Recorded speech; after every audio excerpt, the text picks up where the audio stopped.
Question 5, Mr. Kenneth LAU. President, the government launched the Driving on Lantau Island scheme, the scheme in short, in 2016 to allow members of the public to drive private cars via the closed roads on Lantau Island to recreational spots such as Ngomping, Tai O, Chuan Sa, and Mui Wo on weekdays. The second phase of the scheme was launched in 2022, with the daily quota increased from 25 to 50. In this connection, will the government inform this council? 1. Of the number of applications received under the scheme, the number of permits issued, and the number of applications cancelled as a result of successful applicants failing to pay the fee by the deadline in each of the past 3 years. 2. Whether it has reviewed the implementation of the second phase of the scheme and studied the launching of a third phase of the scheme with enhancements, including further increasing the quota and relaxing the restriction that each private car can only obtain 1 quota per month. If so, of the specific details and implementation timetable, if not, the reasons for that, and 3. Of the progress of the feasibility study on road network enhancement to South Lantau, whether it will complete the study as soon as possible and launch the corresponding road network enhancement works to improve the north-south connectivity on Lantau Island and enhance the road capacity, thereby enhancing the attractiveness of the scheme. Secretary for Transport and Logistics. President, at present, the roads in South Lantau are closed roads. Any vehicle wishing to access these roads is required to hold a valid Lantau Closed Road Permit (LCRP) issued by the Transport Department. To promote domestic tourism and boost local economy, the TD launched the first phase of Driving on Lantau Island scheme, the scheme in short, in February 2016, and subsequently launched the second phase of the scheme in July 2022, under which the number of daily quotas on weekdays was increased from 25 to 50. I will reply to the various parts of the question raised by Mr. Kenneth LAU after consulting the Development Bureau. First, in the past 3 years, approximately 12,000 quotas were available for allocation each year, and all quotas were distributed. As regards the number of applications, the TD received about 84,000 applications in 2023, and the number dropped to about 30,000 in the subsequent 2 years. It is mainly because travel restrictions in many countries had not yet been fully lifted in the first half of 2023, and more members of the public chose to tour around Hong Kong. As for the number of abandoned applications in respect of which payment was not made by the deadline after a quota has been allocated, there were about 7,000 cases in 2023, and the figure dropped to about 3,000 in subsequent 2 years. In light of the above, the TD optimized the balloting system in May 2023 by requiring applicants to provide additional information on the vehicle owners for verification. Detailed figures are set out in the annex.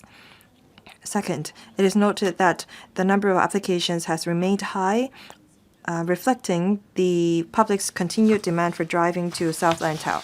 When considering the quota arrangements, the government will take into account factors such as the planning of South Lantau as a nature conservation area, the capacity of the ancillary tourist facilities, and the traffic conditions. We will strike a balance among these considerations. As for the current once-a-month restriction for each private car, the aim is to enable more members of the public to have the chance to enjoy the experience of driving to South Lantau. Relaxing the restriction prematurely would violate the principle of fair allocation.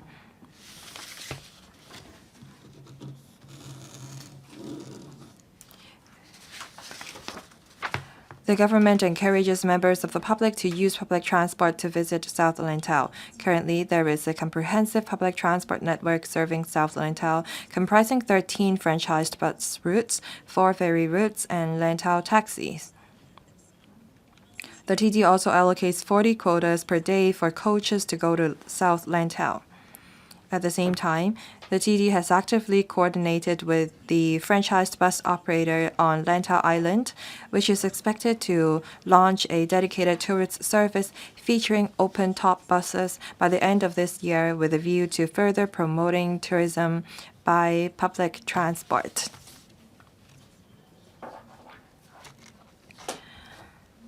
With numerous traffic improvement projects and ancillary tourist projects rolling out in South Lantau over the next few years, including improvement works in Tai O and Mui Wo, which will provide additional public parking spaces for private cars near Yim Tin and Mui Wo piers. These measures provide us with an opportunity to review the quota arrangements. The TD will continue to monitor the situation, listen to the views of relevant departments and the locals, and explore feasible enhancement directions. Third, the Civil Engineering and Development Department commenced the feasibility study on road network enhancement to South Lantau, which examines ways to enhance traffic infrastructure to improve the connection between South and North Lantau, with a view to enhancing the resilience of the road network in South Lantau against emergencies and take forward the development of South Lantau Eco-Recreation Corridor. The study is in its final stage, and the Development Bureau will report the study findings to the LegCo panel on development this year. Thank you, President. Mr. Kenneth LAU. Thank you, President. In recent months, there are some vehicles who entered a closed road in South Lantau illegally under the southbound travel for Guangdong vehicles. I think that the administration needs to step up education and promotion so that drivers will not inadvertently break the law. I think that this also shows a tourist interest in our local eco-resources. The Hong Kong-Zhuhai-Macau Bridge is next to Lantau, so I think that we should promote the scheme further. As we are expanding the scope of southbound travel for Guangdong vehicle, I wonder if the administration will include vehicles under this southbound travel scheme in the driving on Lantau Island scheme so that tourists can drive to South Lantau and Lantau, given that security and road safety will not be undermined. Secretary. Since the implementation of the southbound travel scheme, the operation has been smooth so far. In the Vehicle Examination Center in Guangdong Province, we remind drivers the road conditions in Hong Kong and the traffic rules they have to abide by.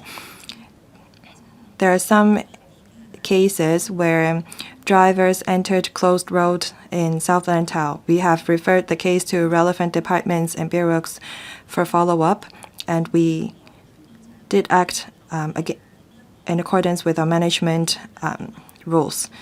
The members suggest whether we should allow drivers holding southbound travel permits join the scheme to visit Lantau and South Lantau. At present, on the one hand, we're trying to enhance the traffic infrastructures and ancillary facilities in Lantau. On the other hand, we want to promote tourism and economy there. On the 25th of July, first batch of drivers under the expanded southbound scheme will come to Hong Kong. Some of them will make use of the transfer measures offered by the airport authority. We hope that they will make use of public transport to enjoy the environment in South Lantau. After reviewing the quota for the driving on Lantau Island scheme, we're going to consult the locals and the district council about any further enhancement. Ms. Julia Lau. Thank you, President. The quota for the scheme is 50. Only 10 quotas are set aside for EPCs. I think that the ratio is rather too low. The government says that they are promoting tourism is everywhere, carbon neutrality, green transportation. Yimtin car park is about to be commissioned. There will be 150 public chargers there. In other words, we have all the conditions to increase the number of quotas for EPCs under the scheme. I wonder why the government still only set aside 10 quotas for EPCs. Will they consider increasing the quotas for electric vehicles? Do they have a timetable to increase the total number of quotas so that we can achieve carbon neutrality? The Secretary. In July 2022, we launched the second phase. We have increased the number of daily quotas from 25 to 50. 10 quotas are set aside for EPCs. The usage rate is not bad. 10 quotas account for 1/5 of the total number of daily quotas under the scheme. To make it more convenient for EPC owners to visit South Lantau, we need not just parking spaces but also chargers. I understand that in Tai O, Yimtin, the CEDD in June will commission new parking spaces. Among them, 150 are for EPCs. There are 2 parking spaces that will be equipped with fast chargers. With improved traffic infrastructure, we're going to review the number of quotas. Maybe we'll increase it in the future, and we will take note of Ms. Julia Lau's suggestion. Mr. Chan Hao-feng. Thank you, President. Most of the permits are granted for same-day use. We want to promote tourism in South Lantau, and we want tourists to be able to stay there to enjoy the environment. Can we extend the validity of the permit to 2 days or even 3 days so that visitors under the scheme can spend more and stay in South Lantau? Secretary, I thank Mr. Chan Hao-feng's innovative idea and suggestion. When we review the scheme, we understand that there is great demand for the permits. However, we need to strike a balance. While we promote tourism in South Lantau, we have to have regards to the locals because the traffic network may be impacted if we increase the number of quotas by too great of an extent. We will keep in close communication with residents in South Lantau, and we also listen to rural committees there.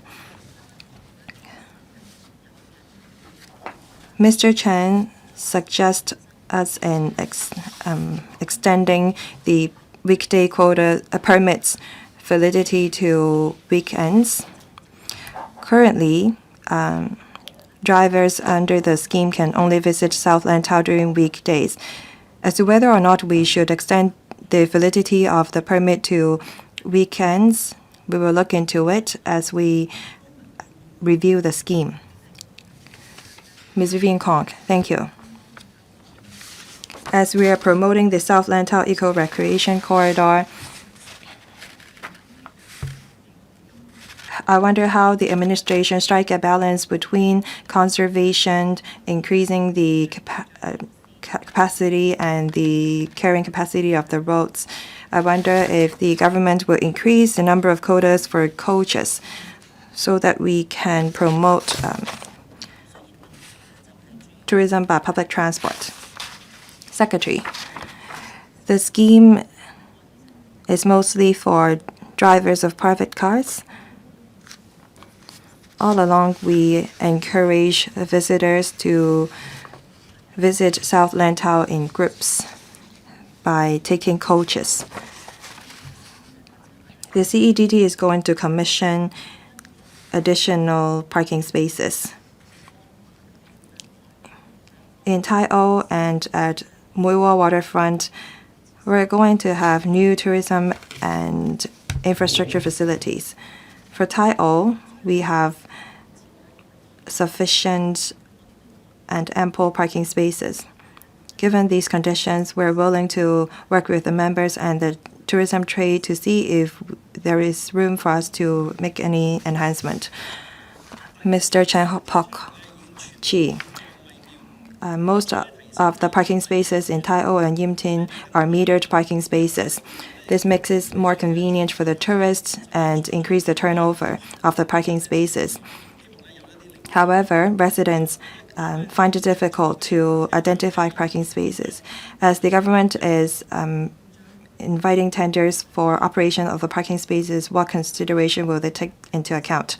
Secretary, regarding the Tai O parking lot,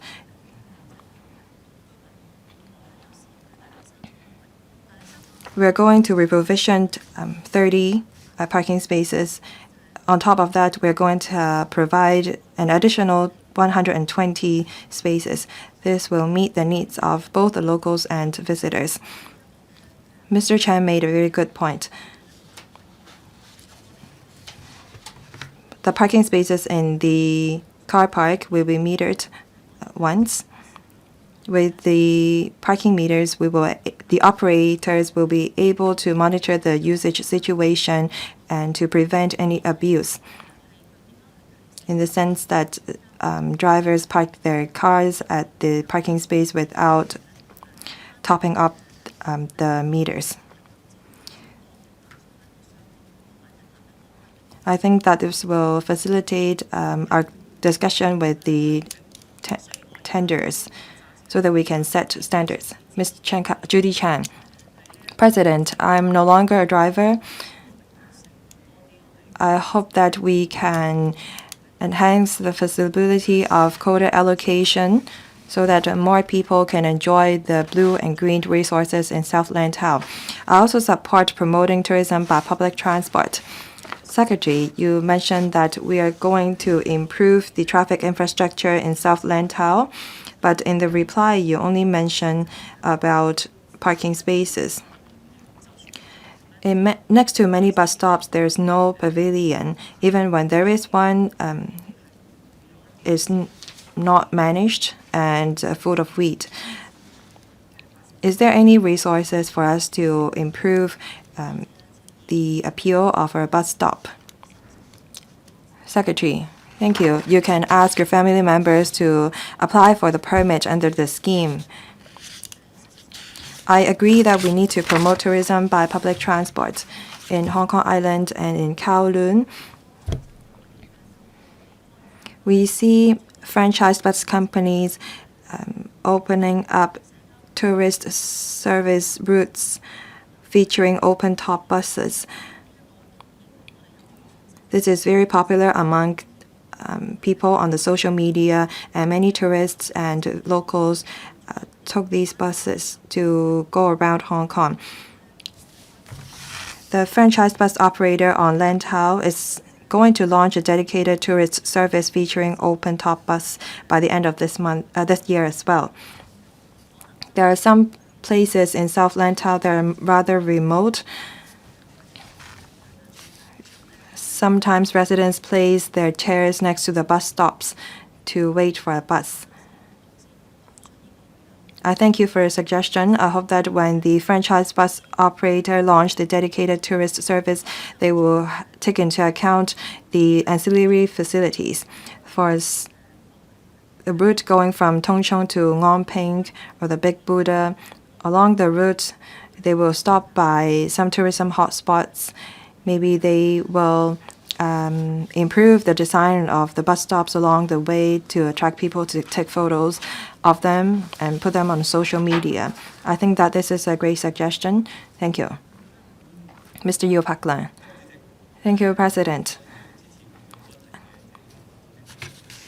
I fully support promoting tourism by public transport.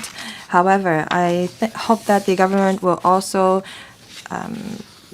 attach more importance to tour groups, because tour groups is often led by a tour guide, and tourists will be able to learn more about the local history and culture. Some other member just asked about quotas for coaches. We have 40 of them per day currently. When the trade applied for closed road permit for coaches, they have come across some difficulties. The procedures is rather complicated, and they have to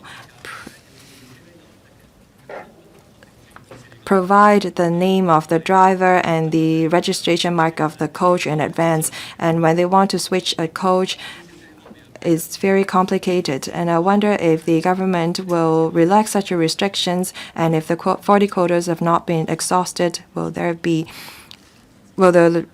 quotas not used be assigned to those on the waiting list? Secretary, you mentioned some difficulties the trade face in making the applications so that it's easier for tour groups or non-franchised bus operators can flexibly redeploy their coaches so that it's easier for them to obtain the closed road permit. I will go back and look into it.